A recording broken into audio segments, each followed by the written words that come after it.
Hi everyone, it's Chris back in the cider shed. Going to try another cider today with a bit of cheese. A cheese we've had before, Pitchfork Cheddar, and I've been selling that down in Burrow Market, made by the Trethowne brothers. A cloth bound, traditional rennet, old school starter cultures, sealed with lard, aged for 12 months. Trying to get the age profile up actually. But yeah, at the moment it's around about 12 months. One of the last 4 proper cheddars made in Somerset, which ticks all those boxes. And I got it because I'm going to have a Somerset cider, which is made very close to the cider makers, the cheddar makers actually, which would be Keynes in Wincanton, Montgomery's in North Cadbury, Westcombe in Westcombe, and Pitchfork, which is about 5 miles out of the town of Cheddar actually. It's quite a small region and they're all quite close together.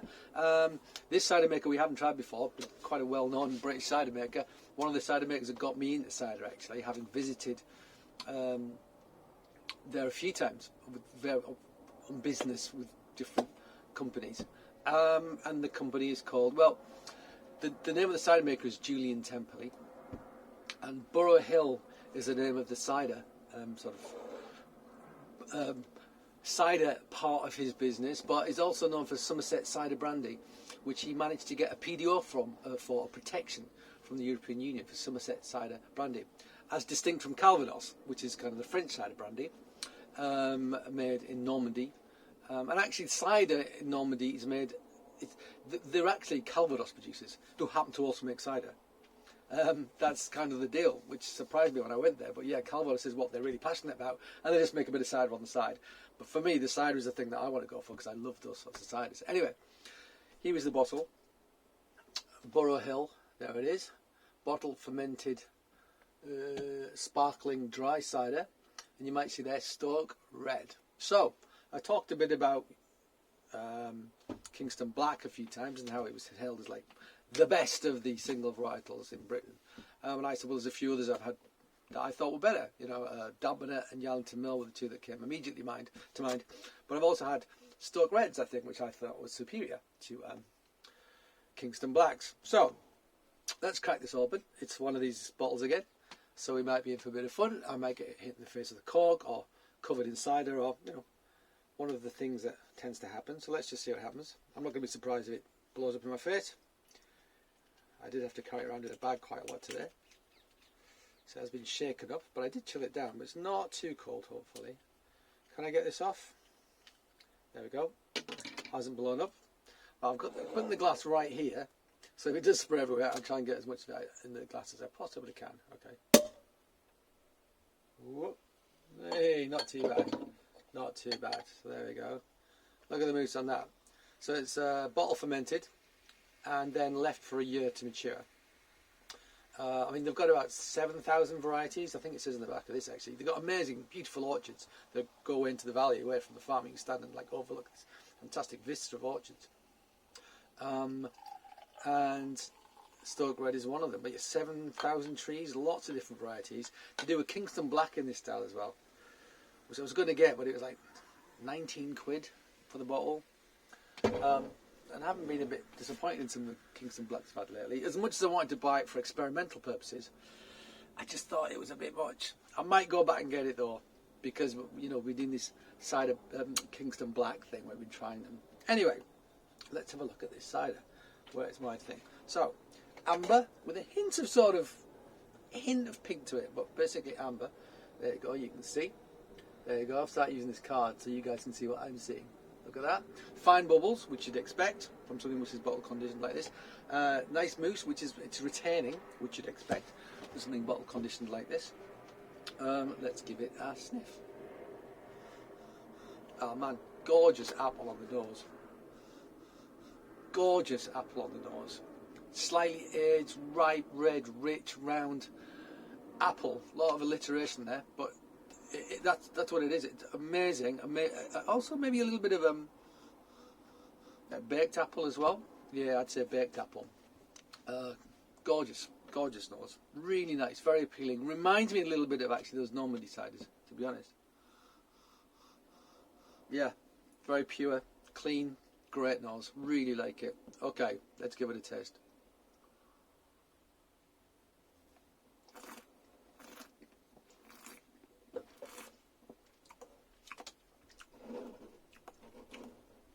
%, bone dry, nice tannin, nice acidity. It's making my mouth water. It's not an aggressive green acidity. I would say it is a lactic acidity, quite firm lactic acidity. I think of a very sharp yogurt, that kind of acidity.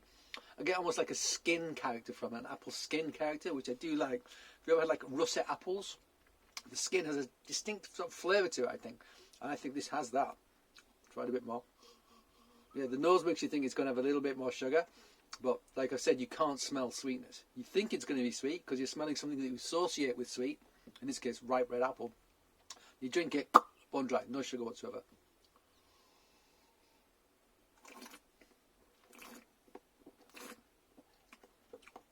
I mean, this feels like a sparkling wine.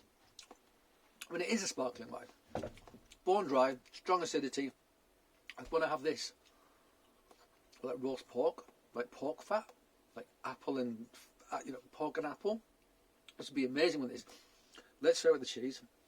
A bit of a stumpy bit of cheese I've got, unfortunately. There it is. But see the natural rind on it? There you go. So there's cloth on this, peeled it off.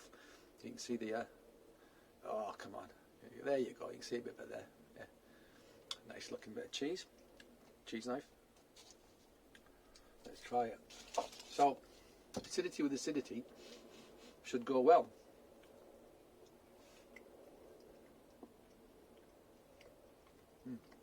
It's good.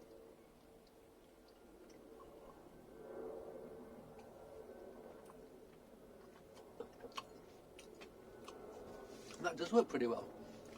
Because this is quite a rich, lactic, buttery, sweet cheddar. It's got acidity, which matches the acidity. That's quite sharp, but the sweetness, it's like a savoury sweetness I've got in this, matches with the sharpness in the cider. And also, bubbles are great. Bubbles scrub your palate clean of the fat. A bit more.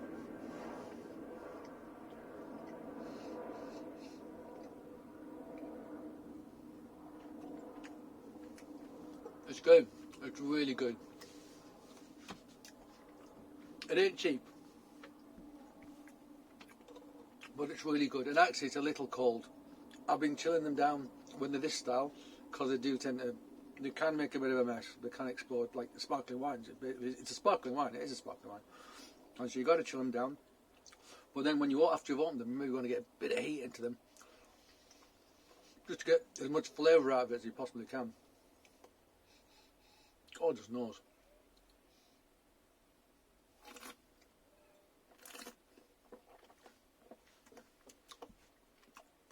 Yeah, I'm getting a little bit more richness for it, but it is bone dry. It is austere for people like dry sparkling wines or dry wines full stop.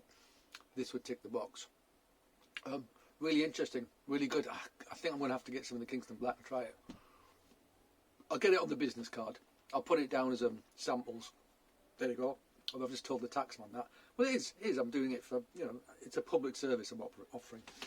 Okay, guys, that was interesting and relatively brief. Get yourself some Burrow Hill. They've got cheaper ones as well, like small format farming to mill, less expensive bottles. If you can get to the farm, do. It's a really interesting place to go, and you can fill bottles and so forth straight out of the oak vats, sort of still traditional cider, straight out of the oak vat into a container. Yeah, and just as it was done traditionally, basically. Okay, well, that'll do. I'm going to drink some more of this, eat some more of that cheese, and until the next time, cheers.